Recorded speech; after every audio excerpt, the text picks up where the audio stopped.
You are listening to Leaders and Legends, a podcast produced by Veteran Strategies and featuring conversations with fascinating and impactful men and women who have shaped our world, our communities, and our history.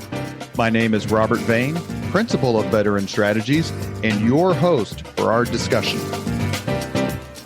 You are listening to Leaders and Legends, a podcast presented by Veteran Strategies, an Indiana-based public relations enterprise, and sponsored by Garmon Construction, Leaders and Legends LLC, the Grand Hall and Conference Center at Historic Union Station, the McGinley's Golden Ace Inn, and NFP, a national insurance broker with strong local content. Our podcast is featured on the All Indiana Podcast Network in partnership with Wish TV. You may find Leaders and Legends at allindianapodcastnetwork.com. Thinking of starting a podcast or need to host a public meeting? Let Leaders and Legends LLC be your partner as you look for new ways to communicate your message. Please contact Chris Spangle or me at leadersandlegends.net. And as always, all our podcast interviews are dedicated to the legacy and generosity of P.E. McAllister. Thank you for joining us on the Leaders and Legends podcast. Our guest today is Ryan Walters. He's a historian. He currently teaches history at Collin College in North Texas. He is a prolific best-selling author. His books include Grover Cleveland, The Last Jeffersonian President, Apollo 1, The Tragedy That Put Us on the Moon. And Ryan, I just bought that book and look forward to reading it. And the book we are talking about today, and that is The Jazz Age President, Defending Warren G. Harding. Ryan, thank you so much for coming on the podcast. Thank you so much for having me. It's great to be here. I confess in all of my studies and research and reading that I never considered reading a book on Warren Harding until I encountered yours. And quite frankly, I'm darn glad I did. It's a terrific book. And I appreciate that. And I've heard that a lot. That's the most common comment that I've gotten about the book, is that people didn't know anything about Warren Harding, and then they read my book. And I've even had people say, he's one of my favorite presidents now, or something along those lines. And that was the whole reason I did it. That's why it was subtitled Defending Warren G. Harding, because he's been the subject of really a smear campaign over the last 100 years. And I wanted to give him his just rewards, I say, for doing a pretty good job in the presidency at a time when the country was in the midst of a lot of chaos and upheaval. And most people don't know that either. So there's just a lot about that time period that a lot of people just haven't read very much about. Ryan has appeared on C-SPAN and has written for several publications. He's also been on the History Unplugged podcast. And as you can tell from his accent, is from Back Bay, Boston. Ryan, where are you from? Where did you get your education? And tell us a little bit about your developed love of history. As you said, I teach in North Texas. I've been living in Texas for about 10 years, but I'm not originally from Texas. I'm originally from South Mississippi.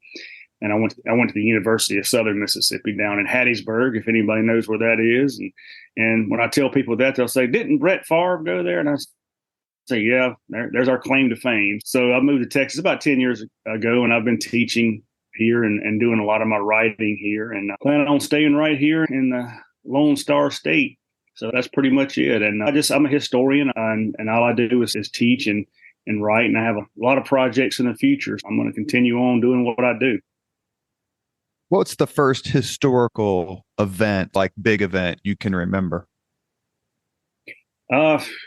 Actually, the election of 1980. I remember. I've always been interested in history, and I've always been interested in political history. So a lot of my writing and everything, even my history classes that I teach at Collin College, are geared more towards political. And I remember talking to my dad about the 1980 presidential election between Carter and Reagan. And being just a little kid, I didn't really understand it, but I remember talking about it and being interested in it. And of course, I would always try to stay up and watch the results of presidential elections and other elections. And I did that in 1984 when Reagan was overwhelmingly reelected. My mother made me go to bed early, and I couldn't stay up and watch it. But I think I've always been interested in those types of things. And of course, with my book on Apollo 1, I always watched the space shuttles launch and land, and when I was a little kid. And that's just, and I always like to go travel and go to battlefields or museums and stuff. I played sports. I played baseball and loved baseball. But I was always a historian from the time I was a kid. And of course, my parents and grandparents nurtured that in me and took me places. And we always talked about history. So that's just always something I've always wanted to do. The Apollo 1 tragedy, when it caught on fire, hits us hard here in Indiana for obvious reasons, as the home of Gus Grissom, one of the original Mercury 7 astronauts. Yeah, I did. I went to Mitchell. I was in Mitchell 2 summers ago. I did a book signing there at the Grissom, the museum there. Where they've got the Gemini 3 capsule there and everything. And I know Gus Grissom's brother Lowell pretty well, and he was there, and he and I've talked a lot, and he really liked the book. And actually, I'm writing a biography now of Ed White, who was also killed. Oh, yeah. And Ed White's father and his family's from Indiana as well. They were from Fort Wayne, Indiana. Now, Ed White was born in San Antonio, Texas, because his father was a Air Force officer. But the White family, actually came from Fort Wayne, Indiana, and were many generations from Fort Wayne. As a matter of fact, one of his great grandfather was a congressman from Indiana years ago. So there's an Indiana connection there for that book as well. We're everywhere, of course. Right. We Hoosiers. Ed White, the first American. Is he the first human or just the first American to do an extra vehicular walk activity? Yeah, he was the first American to do it. Alexei Leonov beat us to the punch. The Russians did by a few months, but Ed White was the first American, and he was an up and coming astronaut. Probably would have walked on the moon later on. Actually, as I talk about in that book, Gus Grissom would probably have been the first man on the moon if Apollo 1 had been successful. There's a lot of evidence that they wanted an original Mercury astronaut to be the first on the moon. And so Grissom, an Indiana guy, might have been the first man on the moon if it hadn't been for that tragedy. Awful. And the pictures are awful. All of it is awful. The recordings, everything that you can possibly research about Apollo 1 and what happened that day is beyond sad. Warren Harding. He is the regularly listed, and you mentioned this in your book, every so often historians do their worst president, best president list. Warren Harding is usually listed at the bottom. I think consistently listed at the bottom. Where would you put him? And how fair or unfair has been President Harding's treatment by historians since his passing nearly 100 years ago? Yeah, you're exactly right. He's been on the bottom of more rankings than any other president. It's a battle between him and James Buchanan. Of course, the most recent C-SPAN poll had Harding at 37, so he's actually come up a little bit. And somebody asked me the other day, I was in New York City. They invited me to the Union League Club to give a speech about Harding in the book. And somebody asked me, why is that? You think people are coming on to the fact that he was a much better president than they think? And I said, no, I think so many of our presidents since Harding have been just downright terrible. It's boosted him up. It's been so bad, which got a little bit of a chuckle.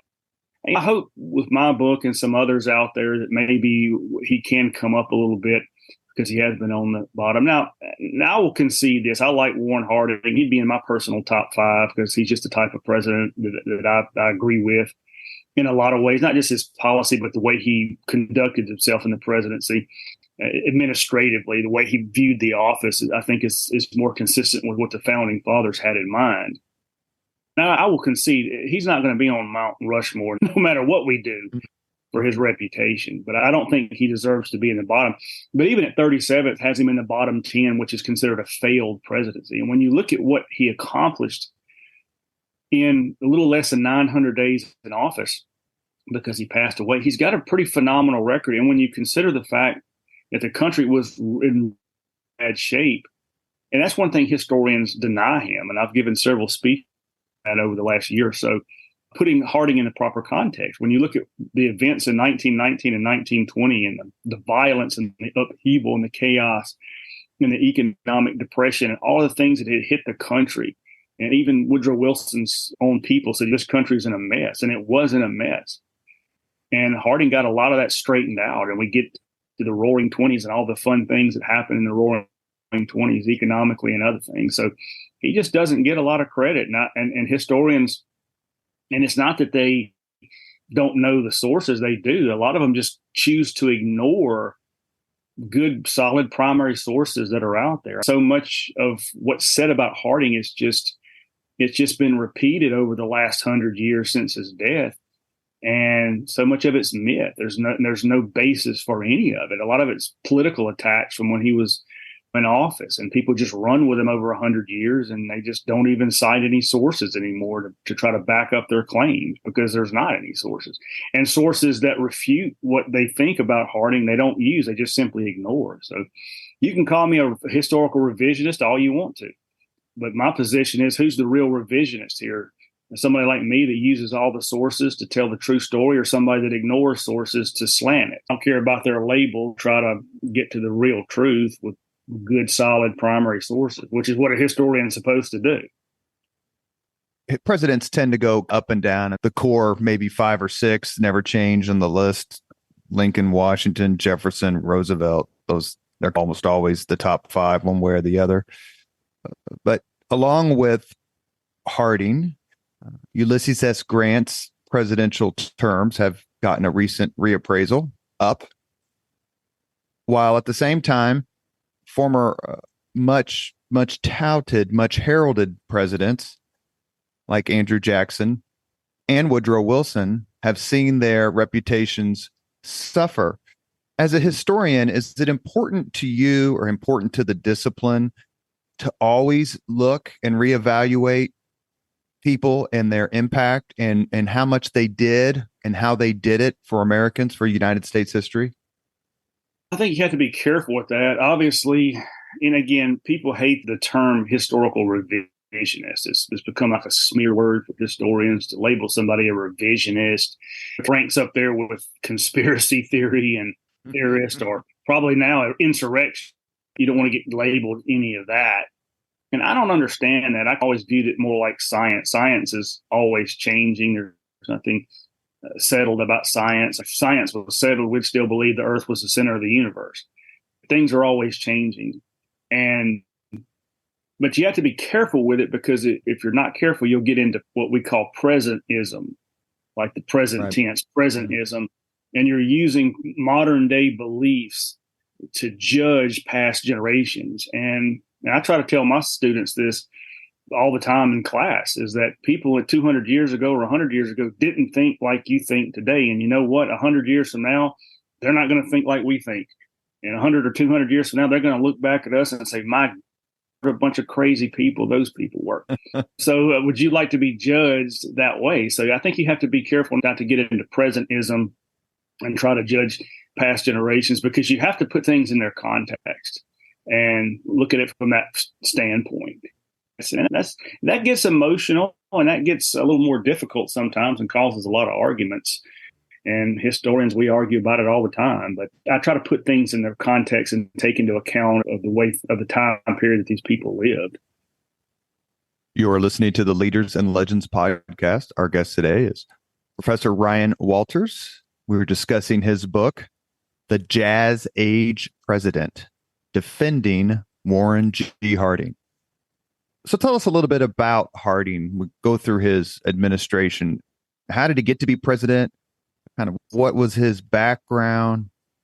What was the 1920 election like? These are big questions, right? But right. 1920 is not really seen as a watershed election in American history, but should it be?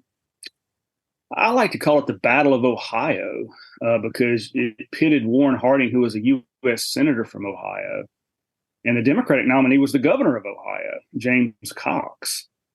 And both of them were journalists. Both of them owned newspapers. It's the only time we've ever had that. Harding was, of course, the first journalist, newspaper owner to ever be elected president. And, of course, Cox owned 2 news. Town guy from Marion, Ohio, was not what we might say today a privileged individual. He went to a small college and he wasn't born to wealth or privilege, didn't go to Harvard or Yale or Princeton or anything like that. Didn't have that type of education. He got into journalism. He bought a little newspaper in the 1880s with some friends, and he eventually, just for a few $100, and the Marion Star, which is still in existence today.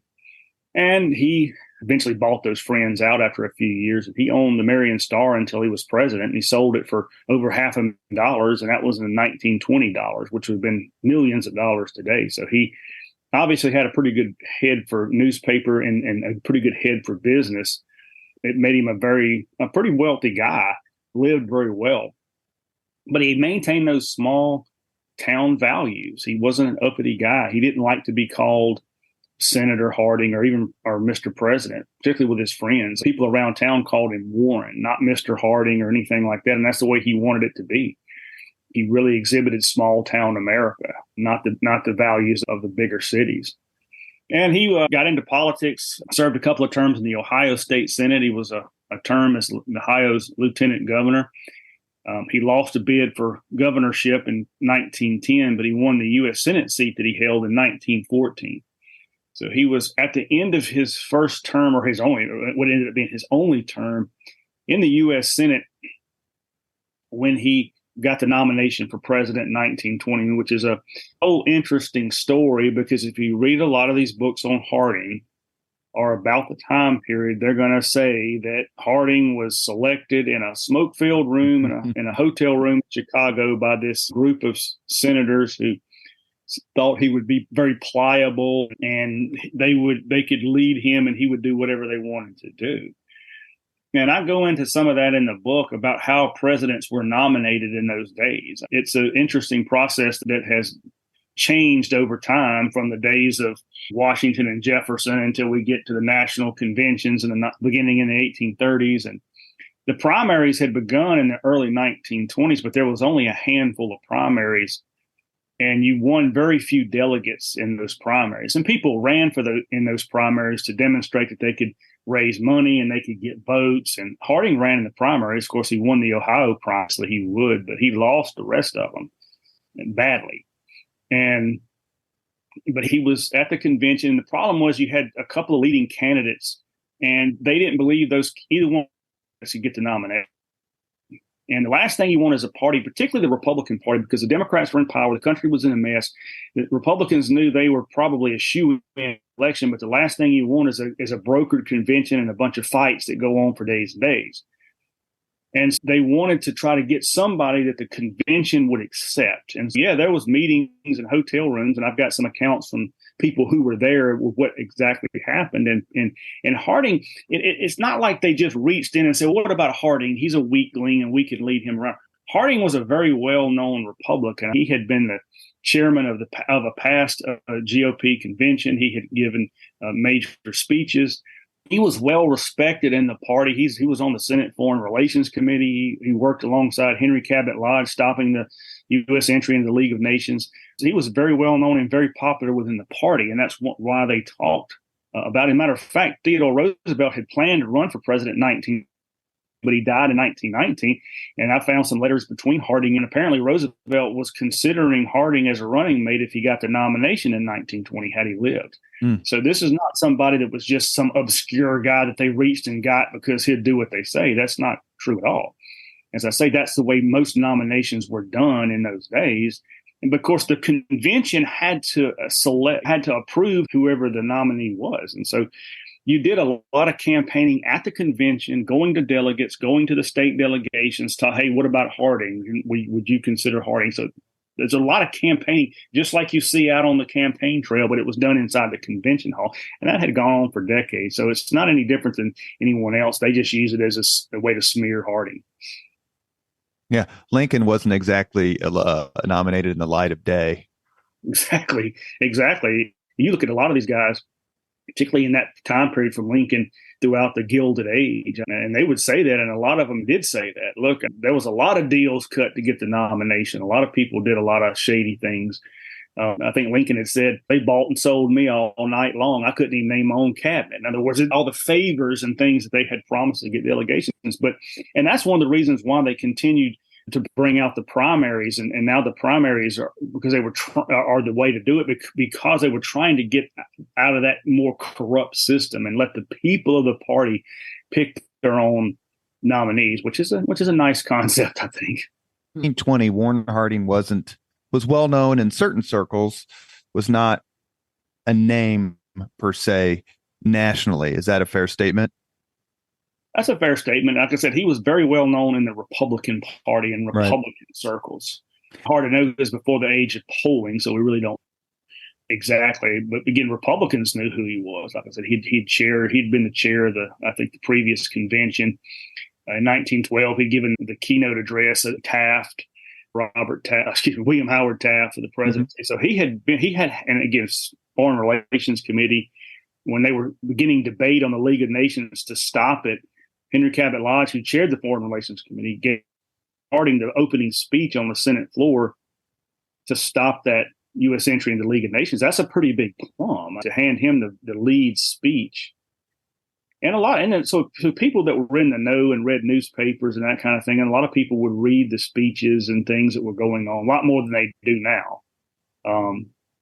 Nobody does that kind of thing anymore. Of course, we got internet and Twitter or whatever it's called today, and Facebook and that kind of thing. But as far as how he was nationally, there's really no way to know that. But in the election, he won over 60% of the popular vote. So he was obviously seen in a very well light because we know that the country was in such a mess and people were really reacting against Woodrow Wilson and the shape the country was in. So probably anybody that won the Republican nomination probably would have won an overwhelming victory, although Harding's campaign and the return to normalcy slogan and what he was campaigning on really resonated with the vast majority of the American people. He does win in 1920. He defeats James Cox and Cox's running mate, who went on to better things, a man named Franklin Delano Roosevelt. You mentioned that Harding became president at a time of distress, both foreign and domestic, economic too. Could you briefly describe the distress? Obviously not PhD level, but what was he walking into when he took the oath of office? And that's something I really emphasize in this book. And when I talk about Harding is putting him in context. Because we came out of World War I at the end of 1918, and people were excited because we thought the war was going to drag at least 1919, if not 1920. We had prepared for that. But, of course, the Germans surrendered much sooner than we thought. And we were able to get more Americans on the battlefield to help stop the Germans and begin pushing them back. So they didn't really have any choice but to surrender. And so people were pretty excited about that. But it didn't take long for that to subside because we'd gone through this, the Spanish flu, the so-called Spanish flu and all that kind of stuff. And we get into 1919, that's when the upheaval started. There were anarchist groups that were setting off bombs, actually bombed the home of the U.S. Attorney General at the time. They mailed a lot of package bombs around the country. Some of them went off, some of them did not because of bad postage, but there were labor strikes. And remember, you got Bolshevism. You had the Soviet Union emerged in 1917. You got the communists in Russia, and of course, you started seeing Bolshevik uproar in Germany after the war. And so you get labor strikes over here and these bombings. And in the mind of a lot of Americans, that was Bolsheviks. So the Bolsheviks were here, and there were a lot of socialist groups that were starting to have rallies and stuff, and that caused literal fist fights and violence in the street. Again, there were all kind of strikes. Millions of workers had gone out on strike. You had racial violence in the summer of 1919 to the point that the NAACP called it the Red Summer of 19. Dozens of African Americans lynched country because a lot of them had migrated from the South into the North, and they were not accepted up there. And so a lot of this violence was not in the Deep South, but there were some, but a lot of it was in other parts of the country. So that was a problem. And of course, in January 1920, the economy goes into a depression. Throughout 1920, what's called the forgotten depression in American history. And unemployment goes up to anywhere from 15 to 19. You got about 15, 16% inflation, and just really a bad time. Taxes had gone through the roof. Spending had gone through the roof. And so there were problems all over the country. Again, that's why one of Woodrow Wilson's guys said this country is in a mess. And people saw that, and people were ready for that return to normalcy that Harding promised when he came into office, and that's exactly what he did. You mentioned earlier about the League of Nations. It was the crown jewel, or maybe say it this way: it was Woodrow Wilson's crown jewel of the Versailles Peace Treaty that ended World War I. What were Harding's stance on the treaty, and what was his overall sort of philosophy when it comes to foreign affairs? Because I definitely want to ask you about the Washington Naval Conference. Yeah, he was against the League of Nations, not totally. And a lot of Republicans that ended up voting against it, because U.S. entry into the League of Nations was voted on the whole Treaty of Versailles, because the League of Nations was included in that treaty. And a lot of people during the Paris Peace Conference had tried to get Wilson to separate the two. Let's do the treaty, the peace treaty, and then we will do the League of Nations in something separate. And Wilson wouldn't have it. He insisted that it all be together. And of course, when he back, the objection was to the League of Nations is that there was a provision in if a member nation is attacked from an aggressive manner, they're attacked, then it's considered an attack on all member nations. So we would be pledged to go to war without a congressional vote. And that upset a lot of people in Congress, because they said, wait, war-making authority is in Congress. We declare war. We decide when the country goes to war, not the League of Nations. And that's something that they wanted changed, or at least some sort of an explanation, or to put some provision in there that we're not going to war without a congressional. Woodrow Wilson wouldn't have it. And so that was the real objection there. If he had compromised on that, we would have ratified the treaty and joined the League of Nations, but we did not. And people say that was a mistake, and maybe that caused problems later on, World War II and that kind of thing. And I don't know if you could say that. The League of Nations didn't have a lot of teeth. There was not a whole lot they could do.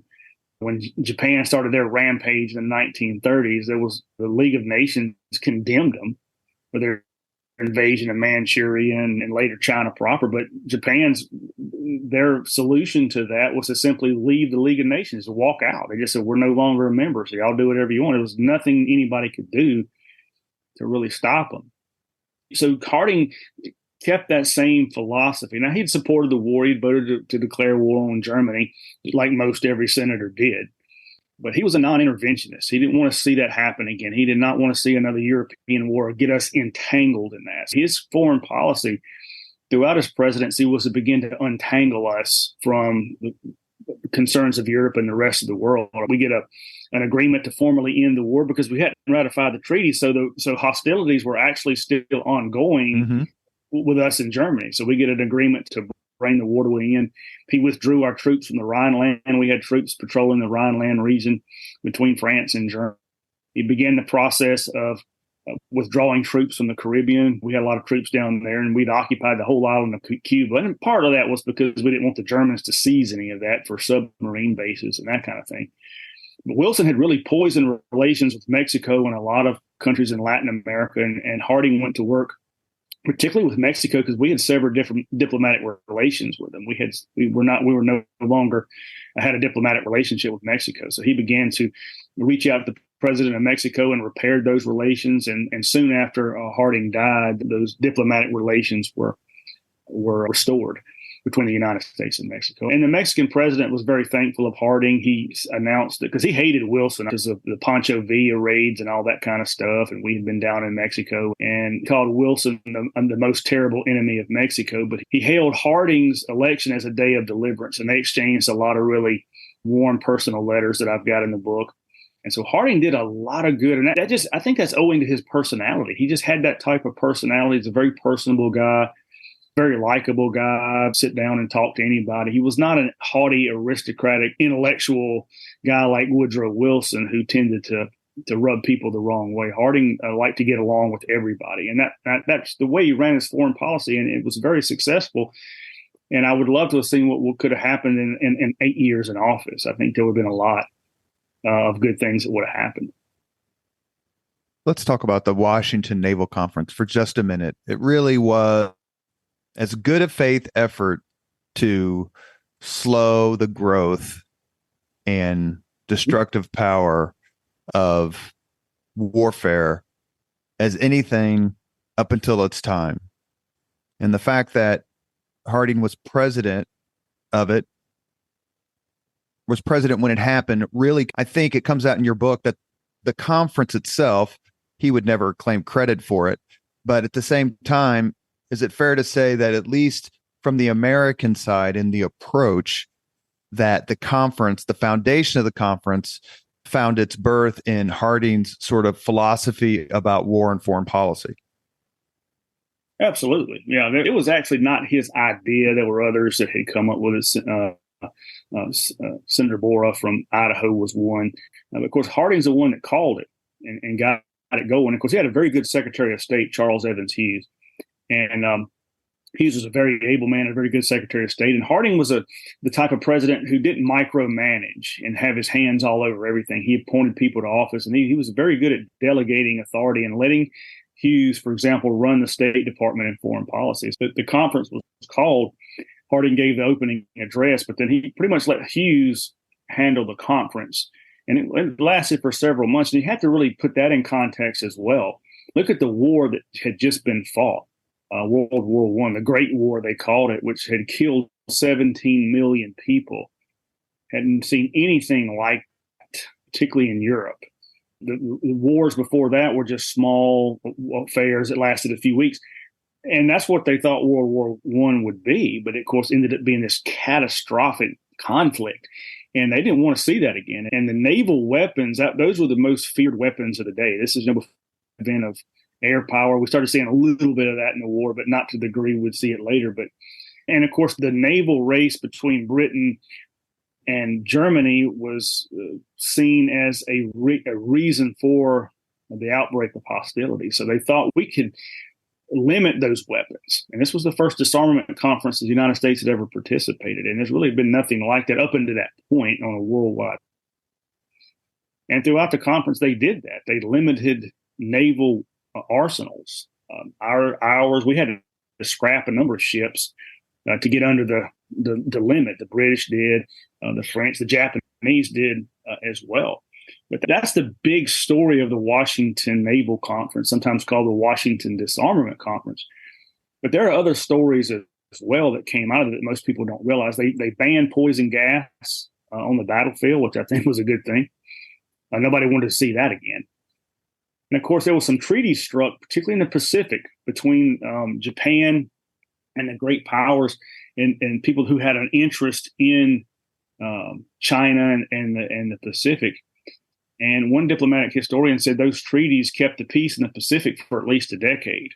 And of course, Japan ended up breaking those treaties when they got started in the 1930s, but it certainly pushed it back a number of years. And it would have been nice to see those treaties carried forward. But that conference accomplished a lot, and nobody seems to want to give Harding any credit at all for it. You are listening to the Leaders and Legends podcast.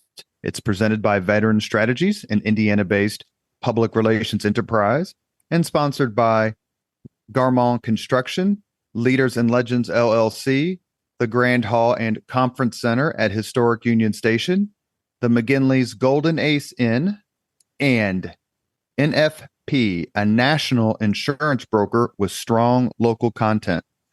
Our guest today is Ryan Walters. He's a history professor. He's an author, and we're discussing his book. Should I call it revisionist? The Jazz Age President, Defending Warren G. Harding. You called it the Forgotten Depression of 1920. Is it forgotten because of what happens 9 years later? Or perhaps is it forgotten because Harding prevented it from being a Great Depression? Yeah, I think both. Yeah, it didn't last nearly as long. And so that's caused people, particularly people that don't like Harding, to say it really wasn't that bad. The solutions that he came up with, and he had a great Secretary of the Treasury named Andrew Mellon. And let's not forget, Calvin Coolidge was a big part of the administration as well. He brought Calvin Coolidge more into the affairs of the executive branch. Before vice presidents didn't have anything to do. They were shunned. And Harding was the first really to begin transforming the vice presidency into its modern role, because Coolidge was brought into the decision making. And so when Coolidge took over as president in August of 1923, he was ready to go. I mean, he knew everything that was going on. He hadn't. So Coolidge was a big part of that as well. And you had Herbert Hoover at Commerce. And they tackled the Depression in a much different fashion than Franklin Roosevelt, or even Hoover himself did in 1929 and into the 1930s. And that was using what they used to call laissez-faire approach, a conservative approach to economics, is that the government doesn't interfere or intervene in economic downturns. And of course, you got to look at what happened with Wilson. The government had basically taken over the entire economy during the Great War, taken over the whole railroad system. They had put in a tremendous amount of taxes. The top rate on income tax was over 70%. There was an excess profits tax, all kind of things going on. And the business community labeled it business harassment that they had been dealing with. And so Harding came in and got rid of all of that. They had massive tax cuts, massive cuts in the federal budget. The federal budget was still about $6 billion when Harding came in. He cut it in half to about $3 billion, and taxes were reduced, and all of those things stopped. And when that happened, businesses were raring to go, and you see this boom throughout the 1920s that's really unprecedented. You get an economy that averages 7% growth a year during the 1920s, or during the height of the Roaring '20s. 4 major tax cuts, which we always say that leads to deficits, but it didn't, because the economy was growing so well and so fast. And of course, with spending tightly controlled, there wasn't any new spending going on. The government, imagine this, the government produced a budget surplus every single year until 1929. Of course, that was the Depression. And think about that. We never do that. We look at $2 trillion deficits every year. They had budget surpluses every year, down a third of the national debt. Harding and Coolidge did throughout the 1920s. They paid a third of the debt off in those 8 years. That's pretty remarkable. We can go into more of it, but that was a remarkable economic turnaround. And so it didn't last very long. And a lot of economists have said that the reason it didn't is because the government took their hands off and let the economy grow and let people do their thing, let producers produce. And you get this just massive expansion of the economy, particularly in manufacturing, car manufacturing and other things. And that was really the basis of our industrial might that won World War II. You mentioned, we talked before we started recording how I just finished the Timothy Egan book, A Fever in the Heartland, which is superb. And Mr. Egan's going to come on the podcast at a future date. But the 1920s, you mentioned the Great Migration of African Americans from South to the North. Mm-hmm. I guess putting 1619 to 1865 aside, is it fair to say, and I'd like for you to tell me I'm wrong, and then describe Warren Harding's role, attitude, is it fair to say that the 1920s are the worst decade in race relations in American history? I'd love to be able to tell you wrong, but I don't think that we can really do that. John Hope Franklin, who was an African-American historian, probably the greatest of those scholars, he said it was the worst racial strife during that time period in the country's history. And he wrote that much later. It was awful. And that was something that Harding wanted to try to do something about. And this is something he doesn't get any credit for. The social upheavals in the country he wanted to heal, particularly race relations. And this is what really aggravates me, is that historians won't even give him credit for this. Because presidents, even though tired of the federal government, hadn't really done anything in terms of race relations. Woodrow Wilson certainly had done nothing. He did Woodrow Wilson, worse than nothing. He did worse than nothing. Progress that had been made, and particularly in the federal government, Woodrow Wilson undid every bit of that when he became president. He resegregated down to the federal government, but Washington, D.C., the city itself. So we know about Woodrow Wilson's racial views. And Harding comes in, and particularly after 1919, and Woodrow Wilson did nothing about 1919 at all. The violence and the upheaval and the lynchings, and it was just downright horrible. I describe a lot of it in the book. Harding came along and said, this is wrong. And he called for a federal anti-lynching law. He couldn't get it passed because of the South's power, particularly in the U.S. Senate. But he stood out and called for that, called for civil rights and equal rights for African Americans. And he went to Birmingham, Alabama. Now, think about this. And this has gotten a lot more, there's been a lot more people who have wrote about this speech in recent years and have given Harding credit for it.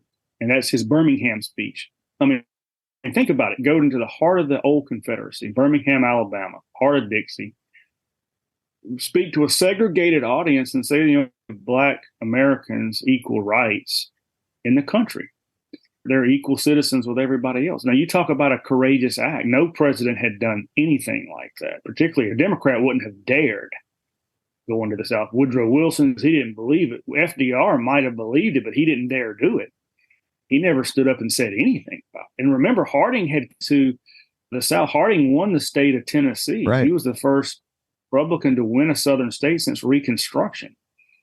And he picked up votes throughout the South, but he went into the South and said it's time to start treating Black Americans. That's a very courageous thing to do. And what else could he have done? I mean, he served less than 900 days in office. It'd been nice to see if he could have got some of these things passed. But here's a guy who stood up and said, this is wrong, and we need to do better. And why does he not get credit for it? How did he, forget Coolidge, because that's not the point of this interview or your book, or the focus, I should say. How did Harding react to the reemergence of the Klan? He didn't like the Klan. I really didn't talk much about the Klan because the Klan did reemerge, particularly throughout the 1920s, particularly later on. And the strongest state was Indiana. There was a lot of Klan activity. And we've had three Klan uprisings in American history: Reconstruction, the 1920s, of course, the Civil Rights Movement in the 1960s. But the 1920s, that was more of a northern phenomenon. As you say, a lot more Blacks were moving from the South into the North. How could you blame them? A lot of them said we can do better up there. Of course, they found out they were not received up there either, because a lot of these cities now, Detroit, Milwaukee, and all that have pretty large African American populations. In those days, they might have had maybe 1% or 2% of Black citizenry living there. So there was a strong reaction when this migration began. And of course, it led to a lot of those types of things, and not just the official Klan, but just people out lynching people. And that happened. There was an awful one in Omaha, Nebraska, and there was awful racial rioting for days in Chicago. And it was all because a Black boy was swimming on a beach, Lake Michigan Beach, that whites had said was whites only, and he swam over there, and they pelted the poor kid with rocks until he drowned. And that ended up with days of rioting. I think 38 people got killed in the rioting. So it was just awful. So Harding spoke out against that completely. And let me say this too. There's a rumor out there, and I've had people email me and ask me this specifically: was Harding a member of the Ku Klux Klan? No, he was not a member of the Ku Klux Klan. I don't know where that trash came from. Harding, when he there are also rumors that Harding was Black or had Black blood in him in the eugenics term. He was subjected to that abuse in Ohio. He was called the N-word as a little kid. As a matter of fact, when he was an adult, his father-in-law used to call him that. And of course, they've done DNA and found out he didn't have any, but it was rumored that the Harding family had Black blood. And even in a place like Ohio, the bigotry. So he was not from Mississippi or Alabama. He's from Ohio, and people there still reacted to that. Harding had a little bit of he could sympathize with Blacks because of that. He had a little better understanding of some of the things that they were going through because of the way he had been treated. He didn't think that was right. Harding was a guy, and he had Black delegations that came and visited him at his house during the campaign, and he accepted them. He met with them. He was a guy that liked everybody, and he didn't discriminate against anybody. He had a real good heart. Presidents, even before they're presidents, and in some cases after their inauguration, historically have had a certain, to quote Judge Smales from Caddyshack, a certain zest for living. Thomas Jefferson and Grover Cleveland come to mind. But one of the things that in your book, and then in the other reading I've done to prepare for the podcast, President Harding's reputation as a ladies' man, as a philanderer, for lack of a better term, how has that eaten away at his reputation? Because today it's just not looked at the same, whether it's John F. Kennedy or Bill Clinton or some of the things that Donald Trump said. But back then it was a whole nother set. And we don't want to be teleological here, but there's a whole different set of quote unquote values. How widespread, that's the right term, and frequent was Harding's adventures? And do you think it's fair or unfair to use that against him? Yeah, you make a good point. One of the things in those days, and it was really not really until probably Watergate that things changed. Presidents and people like that had their fun, if you want to call it that. And it was not widely reported in the press. Press always believed that somebody's personal life, as long as it didn't interfere with their official duties, that was really off limits. That's one of the reasons it was not reported on Jack Kennedy. And how many women did he see, according to the reports? He had some different ones every week. But Harding did have 2 affairs in his life that we know about. Just 2. This whole idea that he was with everybody and that kind of thing. He had 2 affairs. And now, as far as what his marriage life was like, I don't get into a lot of that in the book. Harding did say one time about his wife, Florence, they didn't have any children together. She had a son in a previous relationship, a common law marriage. And of course, before she married Harding, they didn't have any children together. And why that's the case, I'm not really sure. I know at one point Harding said of her, he said, she gives me hell every day. So I don't think that their life was probably all that great, but they were more like partners. And Florence Harding had a lot to do with the success of the Marion Star. She did a lot of work there, and she can get a lot of credit to the financial success of the newspaper. So they saw themselves more as partners, maybe like the Clintons. But Harding did have a couple of affairs. Now, none when he was president, and that's the point I want to make. When you read books on Harding by people that don't like him, these anti-Harding books, you get the same type thing, and I've seen it in book after book. He had all of these women in the White House, and Nan Britton was was the young girl he had an affair with when he was a senator that produced a daughter, and that Nan Britton had always said was Harding's. And Harding denied it, and most everybody else denied it. As a matter of fact, Nan Britton wrote a book about it called The President's Daughter, and she couldn't get it published because none of the major publishers would touch it. She had to self-publish it. Of course, we know now through DNA she was correct. But the idea that Nan Britton and all these other women were coming to the White House and they would get in a closet off the Oval Office and do their thing and all that kind of stuff, that is absolutely not only is it a myth, it's just bald-faced lies. It comes out of political attacks and things of that nature. And I used 3 primary sources from people that worked in the White House at the time, including a Secret Service agent. No women came in the White House at any time to see President Harding, ever. And so that's what I was talking about earlier when these historians ignore solid primary sources that take away from their narrative. The narrative is that Harding was a womanizer. So these sources that are sitting there, the White House doorkeeper and all these other Secret Service people who said no women ever came to the White House. One of them wrote in his memoir, he had never heard of Nan Britton at all. He said, I never heard of this person until she came out with her book in 1927. He said, so she didn't come in there. Nobody came in there. The head Secret Service agent said he was actually a Woodrow Wilson guy. He really liked Woodrow Wilson and wasn't particularly a fan of Harding, but he said a lot of good things in his book about Harding. And he said that we had him under constant surveillance and he did not fool around with any women. And he says in the book, in his memoir, he said, the worst thing I saw Harding do was play a little poker with his friends and mildly curse at a golf ball. And he said, that's the worst things I saw him do. So those are good, solid sources that disprove these myths and lies that there were all these women and they were in closets and all that kind of stuff. It's just ridiculous. For better or worse, we could spend an entire podcast on the quote unquote scandals associated with Warren Harding, and we have just a few minutes left. With Ryan Walters, we're discussing his book, The Jazz Age President. It's a wonderful account of Warren Harding's short time in the presidency. whether it's Teapot Dome, which is probably the best well-known, Justice Department, Veterans Bureau, so on and so forth. Which of these scandals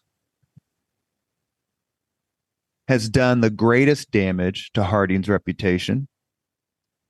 Probably Teapot Dome. And that's what I was going to say, but I'll let you finish here in just 1 second. Let me ask a corollary to this. And which of these scandals do you think is most unfairly affected Harding's reputation? Besides all of them, I would say. You like how I set you up for that one? Yeah. If Teapot Dome didn't break until Harding was dead, and Harding couldn't defend himself. So I've been a little bit defensive about that one. Harding did not benefit from any of these scandals and didn't know about any of them. When you look at the one in the Justice Department, for example, Harry Daugherty, the general, he had a right-hand man named Jesse Smith, and they were involved in selling government favors. And Harding didn't know anything about that. And Jesse Smith and Attorney General Daugherty, Daugherty had a rented house in Washington on 8th Street, and people said that Harding went there a lot to eat, and they have some gatherings and things, and that's true. Harding and Florence Harding, the First Lady, went there on a number of occasions because Daugherty and Harding were friends. But that's not where the shenanigans took place. And so what they don't tell you is that Daugherty had a secret house that he rented, the little green house on K Street, they call it. And again, in the Secret Service agent's memoirs, he said Warren Harding never went to that house. And that was where all of the deals and all were struck, in this secret house on K Street.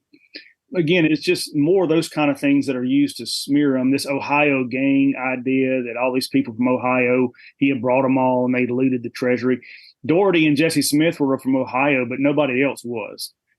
Teapot Dome was the shenanigan of Albert Fall. Albert Fall was a senator from New Mexico. He was not from Ohio, nor was Charles Forbes of the Veterans Bureau.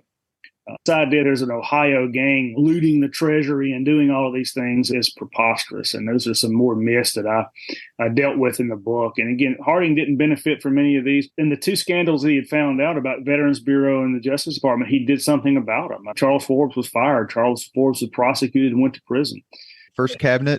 No, Albert Fall is the first former cabinet member to be sent to prison.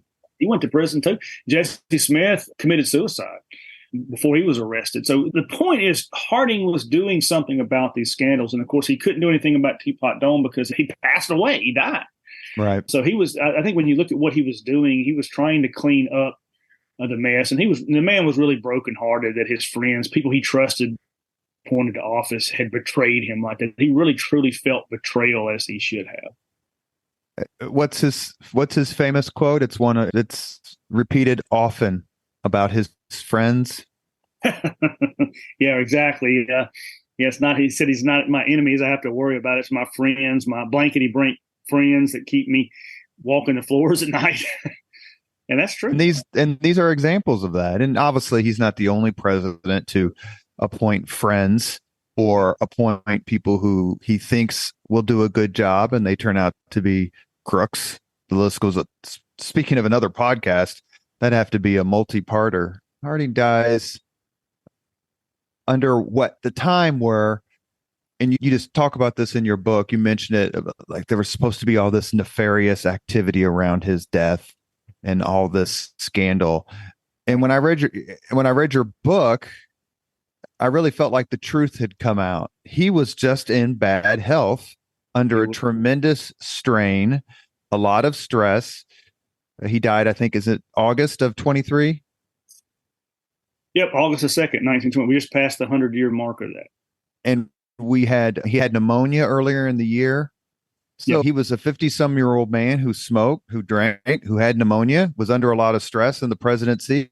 As you said, his friends, it wasn't like his marriage was rainbows. Is it surprising when you do the research, when you get to the part where he dies, do you go, I get it? Yeah. He just about had enough. Yeah, and his wife had been very sick about a year before, and they didn't think she was going to make it. So he was under stress from that as well.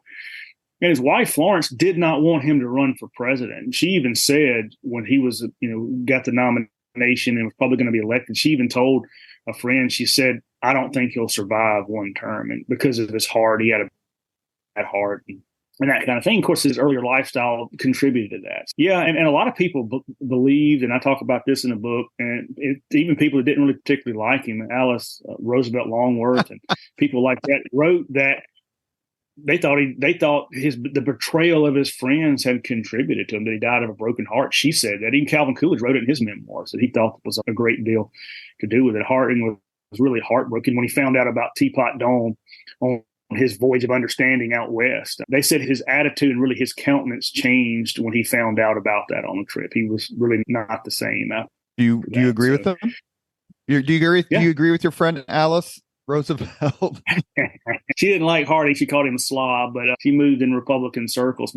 And she did defend him some. There was a rumor that came out that Florence had poisoned him because of his affairs. Right. She reacted strongly against that, but I think there's something to that. Knowing Harding as much as I feel like I know him, the type of man he was, the personality he had, he's very trusting person. I think he did feel betrayed, and he'd been stabbed in the back, and I think it probably contributed to it when he realized that he probably had a mild heart attack, and then he went to San Francisco and then had either another heart attack or either a stroke, which was reported in the newspapers. That you just finished the man off. Alice Roosevelt, one of the great quotes of all time. If you don't have anything nice to say, come sit next to me. That's her. That's her. Other authors have taken on the task of detailing and chronicling Harding's life, both before the presidency and as president. What has been the general feeling as we've moved through the decades? Did it start as this guy is bad, and now we get to your book published here in this century that says, no, that's not quite right? How is the scholarship and historiography changing? I hope for the better. I wasn't really the first to do it. There were other that had written favorably of Harding. The only real single book that dealt with it was John Dean's biography in 2004, right, part of the Arthur Schlesinger President series. But I wanted to do a deeper dive into that. That book's kind of small, and he spends a lot of time before the presidency. Does a good job, but I wanted to get deeper into it, deeper into the policy, deeper into exactly what he did. Again, putting him in the proper context. And so I hope, as I like to tell people, I said, I hope I can bump him up from 37th, and maybe somebody else can come along and bump him up, because they've got a Harding Presidential Library now in Marion, Ohio, and they restored his home. And last I heard, I talked to the director here last November. I went and spoke at the President Harding Society in Cincinnati. And she told me they're expanding that. And not only expanding it, they are digitizing all of Harding's letters and papers. So you're going to be able to go online and see all of this stuff. So I'm hoping, of course, the wheel started turning in my mind about what else I could do. But hopefully some people will take advantage of that and expound on what I've done and go further. Maybe if somebody can do a more complete biography, because mine was more of a defense and more of a political book. Somebody might want to do a more rounded biography, but I'm hoping that's the case, and we'll just have to see what the future holds. We have reached the point in the Leaders and Legends podcast where we ask the same 5 questions of all of our guests. Professor Walters, are you ready? I'm ready. What was your first job? My first job in life, my grandfather was a real estate developer and had shopping centers, and he owned several grocery stores, and I learned to bag groceries very early. And number 2, what was your first concert? First was in Mississippi. I went to see the country group Alabama when I was just a little kid. These get harder as they go along, especially for historians. If you could suggest any book for someone to read, which book would you recommend? Besides mine? Besides yours. Yours are a given. One of the books that I like to talk about is I'm working on a political history of the Vietnam War now.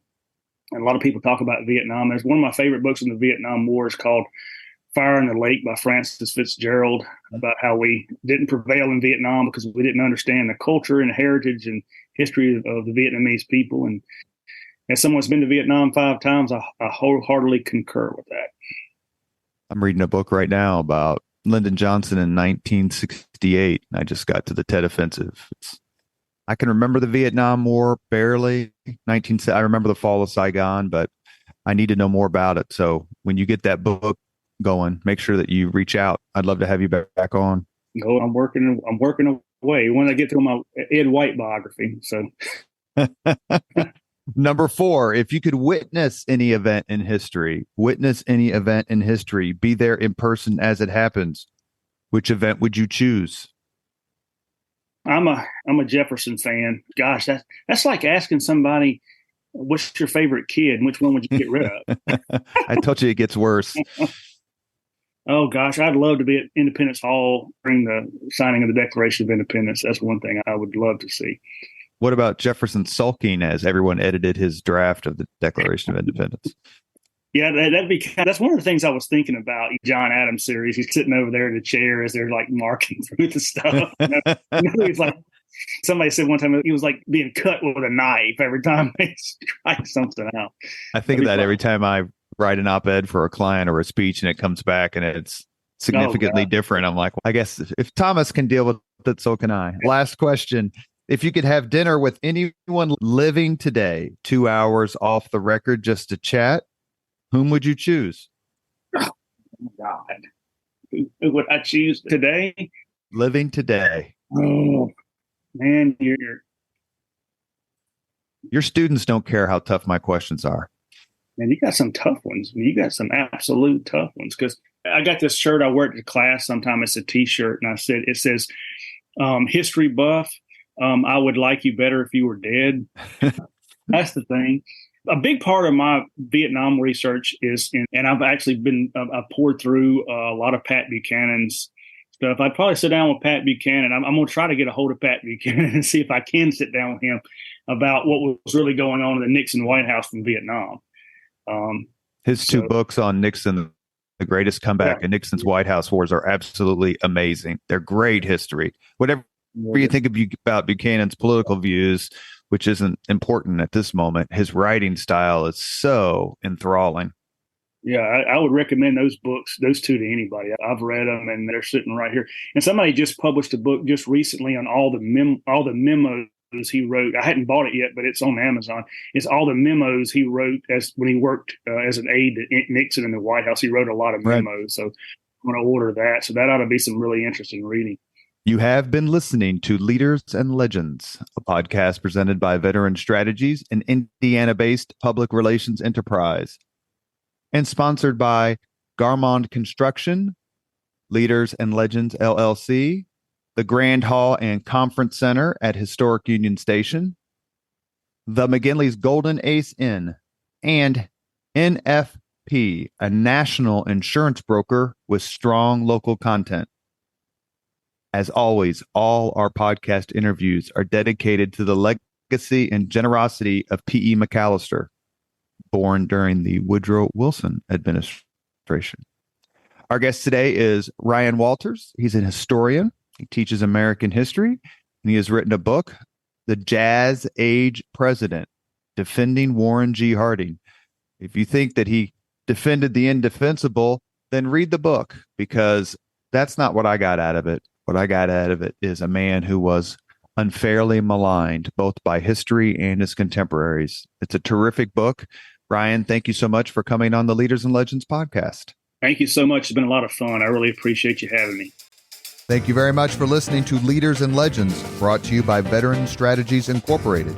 If you want to contact us about this program or our menu of public relations services, please send us an email at robert@veteranstrategies.com. That's robert@veteranstrategies.com.